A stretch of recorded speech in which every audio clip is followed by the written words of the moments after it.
cuan buat para cuanmania. Di video kali ini kita akan membahas 5 emiten seperti biasa, dan juga kita akan membahas pergerakan IHSG kita.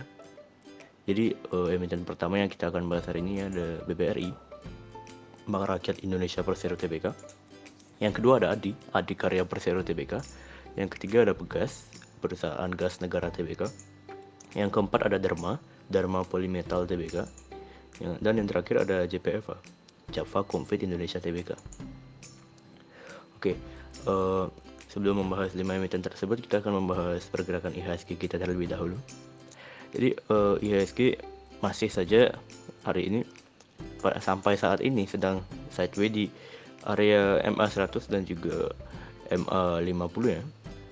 Dan kalau misalnya ngelihat pergerakan seperti ini, menurut saya lagi bentar aja IHSG akan berpotensi menutup gap yang dibentuk pada tanggal 10 Juni kemarin di kisaran harga 7.100 sampai dengan 7.160 sampai 7.170. Ini potensinya akan tertutup. Kenapa? Alasan yang pertama ya karena penutupan indeks asing kemarin itu sangat menguat sekali, semuanya Asia, Eropa dan juga Amerika ya, dan juga dolar indeks juga melemah. Dan yang kedua dilihat dari sisi teknikal ya, ini IHSG di time frame 1 hour-nya ini telah breakout dari resistance trendline ya. Dan yang kemarin terus menerus IHSG membentuk sebuah lower low ya dan lower high. Di sini IHSG terus menerus membentuk lower low dan lower high. Pada kemarin itu dapat berhasil membentuk sebuah higher high. Dari IHSG kemarin berhasil membentuk sebuah higher low di time frame kecilnya, dan pada saat ini IHSG akan berpotensi membentuk sebuah higher high baru gitu. Jadi IHSG pada saat ini potensinya akan menuju ke atas membentuk sebuah higher high baru. Itu untuk target IHSG untuk jangka pendek ya. Jadi ia berpotensi untuk menutup gap tidak lama lagi. Nah, untuk emiten yang pertama kita akan bahas kalau IHSG berpotensi menguat, yang pastinya emiten yang berpotensi menguat itu adalah saham-saham di sektor perbankan. Nah, yang saya ambil di sini ada BBRI. Jadi BBRI ini setelah liburan Ramadan kemarin ini jatuh. Lalu pada saat ini sedang dalam tahap reakumulasi ya. Dan dilihat juga dalam chartnya ini membentuk sebuah fase sideways atau fase akumulasi, tetapi terlihat pada RSI-nya ia telah membentuk sebuah higher high. Jadi ada sebuah divergence di BBRI. Yang kedua, ini jika kita lihat candle ya yang dibentuk kemarin ini bisa dikatakan sebuah candle morning star. Jadi ia berpotensi akan mengarah ke atas. Dan yang ketiga, jika misalnya BBRI berhasil keluar dari atau breakout dari fase akumulasinya ini, BBRI bisa berpotensi menuju stage 2-nya dengan target di kisaran harga 4.800-an. Jadi target yang saya ambil di sini adalah ia berpotensi menutup gap di yang dibentuk pada tanggal 9 Mei kemarin di kisaran harga 4760 sampai 4860-an. Jadi BBRI ini menarik banget untuk jangka pendek maupun untuk jangka panjang. Oke, kita langsung ke emiten yang kedua. Ini ada ADI Karya Persero Tbk. Jadi di sini saya menggunakan teori SMC, Smart Money Concept. Jadi yang simpelnya setelah ADI ini ia terus-menerus membentuk lower low, dan dia juga membentuk sebuah lower high. Ini simpelnya dia ada membentuk sebuah change of character. Jadi dia berhasil membentuk sebuah higher high baru. Bahkan dia juga dapat membentuk sebuah higher low baru. Nah, sebenarnya entry terbaik untuk ADI itu kita udah kelewatan. Jadi saya juga udah dapat bahas ADI beberapa hari lalu. Ini sebenarnya titik entry terbaik untuk ADI itu di kisaran harga 680 sampai 700 kemarin. Yaitu di area di mana. Tapi karena udah lewat, tidak masalah, kita bisa mencari titik entry baru. Jadi dia juga dapat melakukan break of structure setelah ia membuat sebuah change of character. Jadi bisa dikatakan potensi ADI ke depan ini bisa membentuk sebuah uptrend jangka pendek. Tapi kemarin pada tanggal 24 Juni ini dia membentuk sebuah candle dengan ekor yang memanjang ke atas. Dan juga jika dilihat dari sisi RSI-nya juga dia udah berada di area overbought gitu. Jadi menurut saya setelah ia membentuk sebuah ekor yang memanjang ke atas di area liquidity, atau simpelnya ini bisa dikatakan area resisten di teori price action. Jadi dia berpotensi akan melakukan sebuah koreksi untuk jangka pendeknya sebelum ia lanjut melakukan kenaikan gitu. Nah, untuk ADI ini potensi koreksi yang terbaik ini bisa kita tunggu ADI koreksi sampai di kisaran area demand yang dibentuk pada tanggal 22 Juni kemarin di harga 720 sampai 740 yang bertemu juga dengan Fibonacci retracement golden ratio 61,8% pas di angka 720. Jadi ini bisa menjadi sebuah area titik entry yang bagus banget. Dengan jika saya melihat untuk cari titik entry-nya, saya akan mencari titik entry menggunakan Fibonacci retracement terlebih dahulu. Jadi Fibonacci retracement-nya saya tarik ke bawah. Ini setiap cara entry orang-orang berbeda-beda, tetapi ini saya akan sharing cara entry saya nanti. Jadi saya akan tarik Fibonacci retracement di area demand-nya dan saya akan cari area 50% ya. Dan area tersebut saya akan gunakan sebagai titik entry saya. Dengan catatan stop loss diletakkan. Oke, saya hapus ini dulu. Oke, jadi dengan catatan stop loss diletakkan jika ia close di bawah area demand yang saya gambar ini. Di bawah. Jadi stop loss diletakkan jika ia close di bawah harga 720 dengan target pertama untuk ADI ini bisa kita letakkan di area liquidity yang bisa dilihat di sini dia membentuk high yang sama, atau simpelnya bisa dikatakan area resisten. Dan ini bisa dikatakan target pertama untuk ADI, dan target keduanya kita bisa dapatkan liquidity yang baru pada Januari sampai awal Februari kemarin di harga 950. Nah, akan lebih baik juga karena ADI ini tertahan di area resisten dan juga RSI-nya overbought. Jika ia melakukan koreksi, akan lebih baik juga jika ia melakukan koreksi dengan volume yang lumayan kecil. Nggak usah kecil-kecil banget, nggak usah harus di bawah rata-rata 20 hari kemarin, tapi pastikan juga koreksinya itu tidak diikuti dengan volume penjualan yang jumbo-jumbo. Kalau misalnya jumbo ini bisa dikatakan risknya akan sangat tinggi sekali. Oke, untuk emiten ketiga yang kita akan bahas hari ini ada Pegas. Jadi Pegas yang pertama kita bisa lihat ia telah break dari area resistennya di sini, membentuk pattern cup and handle. Ya. Dan setelah ia membentuk pattern cup and handle dengan target ke kisaran area 2300-an. Oke. Jadi saya akan hapus cup and handle dulu. Nah, sekarang bisa dilihat beberapa hari kemarin ini Pegas terus-menerus mengalami koreksi yang cukup dalam. Jadi kita akan masuk ke time frame yang lebih kecil lagi untuk mencari titik entry. Oke. Jika kita lihat secara teori Elliott Wave, ini Pegas sejak tanggal 13 April kemarin telah membentuk sebuah Elliott Wave, Impulsive Wave 1, Correction Wave 2, dan Impulsive Wave 3. Dan pada saat ini ia berpotensi membentuk sebuah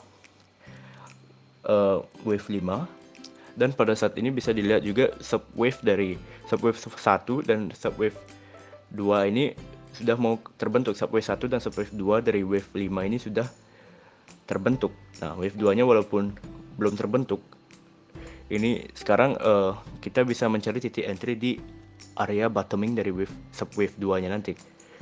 Nah, untuk target retracement, jadi untuk Pegas ini saya akan menunggu retracement yang sedikit lebih jauh ke kisaran area demand-nya yang kita bisa dapatkan pada tanggal 14 Juni kemarin.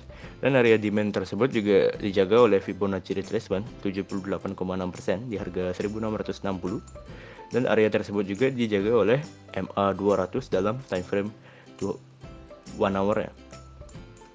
Jadi area ini bisa dikatakan sebuah support yang cukup kuat.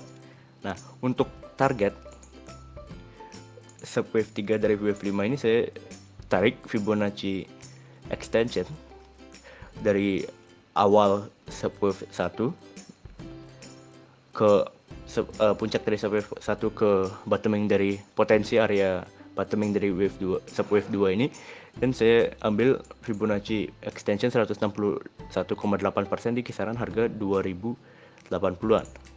Nah, untuk target jangka panjang ini saya tetap gunakan target dari cup and handle-nya tadi di kisaran harga 2300-an. Jadi entry yang rekan-rekan bisa lakukan akan berbentuk seperti ini.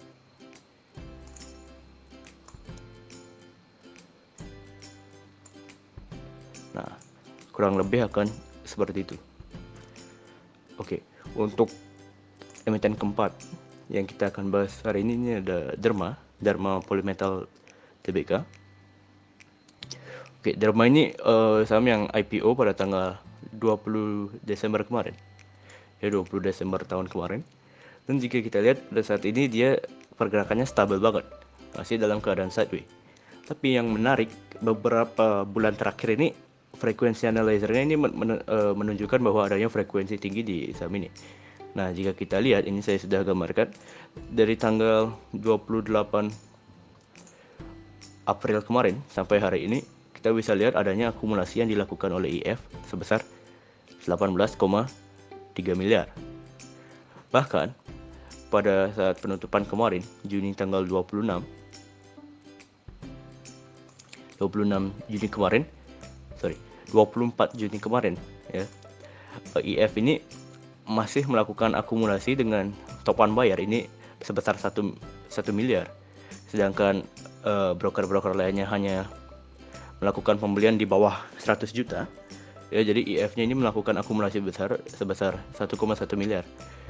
Bahkan sellernya pun tidak sekuat itu. Jadi bisa dikatakan IF ini masih melakukan akumulasi sejak April kemarin sampai dengan hari ini gitu. Jadi IF-nya terus-menerus melakukan akumulasi.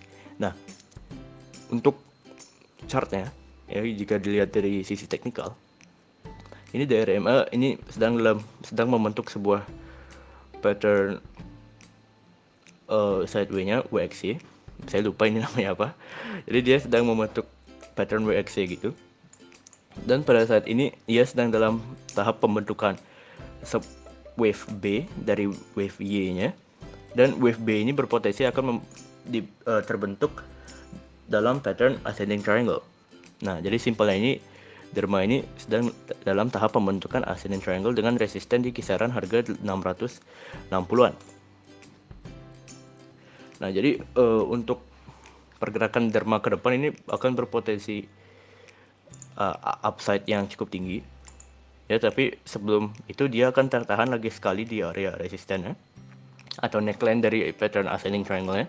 Dan setelah itu ia akan melakukan koreksi sedikit membentuk subwave A, wave terakhir dari pattern ascending triangle-nya. Dan subwave A ini juga berpotensi menjadi sebuah area bottoming dari wave B-nya. Dan setelah itu dia akan berpotensi melakukan pantulan. Target yang saya ambil itu adalah Fibonacci extension 161,8%, dan area tersebut juga bertemu dengan target dari pattern ascending triangle yang di kisaran harga 800 sampai 820 yang berpotensi menjadi puncak dari subwave C dari wave Y. Jadi seperti itu. Untuk titik stop loss ya. Untuk titik stop loss sebenarnya pada saat ini juga udah menarik banget untuk melakukan penyicilan. Jadi titik stop loss-nya akan cukup baik jika berbentuk seperti ini. Nah, jadi stop loss-nya lumayan lebar ya. Jadi saya akan ambil stop loss-nya di bawah swing low terakhir ya, yang dibentuk pada tanggal 13 Juni kemarin.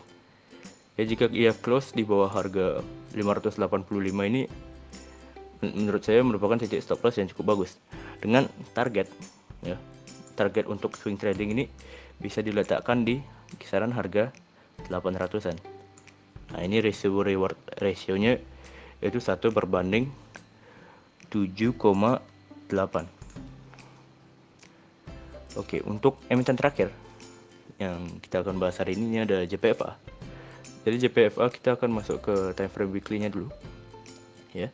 Jadi time frame weekly-nya ini ada sebuah area resistance turn into support yang telah diuji sekali, dan pada saat kemarin awal tahun kemarin juga pada Mei kemarin juga dapat diuji lagi sekali dan berhasil melakukan sebuah pantulan. Nah, jika kita lihat juga ia sedang dalam tahap pembentukan falling wedge. Nah, jadi saya akan hapus dulu area dalam time frame weekly ya. Nah, saya akan masuk ke time frame daily-nya. Nah, time frame daily-nya juga hampir sama seperti Adi tadi. Jadi dia terus menerus membentuk sebuah lower low setelah ia breakdown dari support kuatnya. Ya, jadi dia terus menerus membentuk sebuah lower low dan juga lower high. Dan pada saat ini ia berhasil membentuk sebuah change of character dan membentuk sebuah higher high baru. Nah, sebenarnya titik entry terbaik untuk Java juga sudah terlewati ya. Jadi titik entry sebenarnya saat ia melakukan change of character ini kita bisa mencari sebuah titik demand yang sebenarnya bisa menjadi sebuah titik entry yang bagus gitu. Nah, tapi karena itu sudah hal yang terlewat, jadi kita bisa mencari titik entry yang baru. Nah, dan juga lagi satu, setelah ia menyentuh bottoming kemarin ini adanya sebuah bullish divergence di RSI dan juga chartnya. Nah, setelah ia membentuk sebuah change of character, JPFA juga telah membentuk sebuah break of structure yang berarti JPFA akan berpotensi membentuk uptrend dalam jangka pendeknya. Tapi ya, menurut saya titik entry pada saat ini JPFA udah lumayan ketinggian.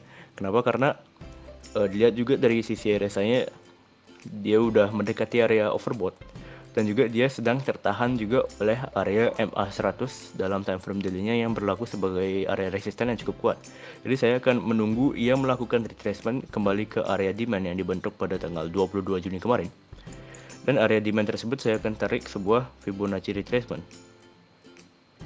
Nah, dan area Fibonacci retracement 50 yang saya dapatkan itu di harga 1475.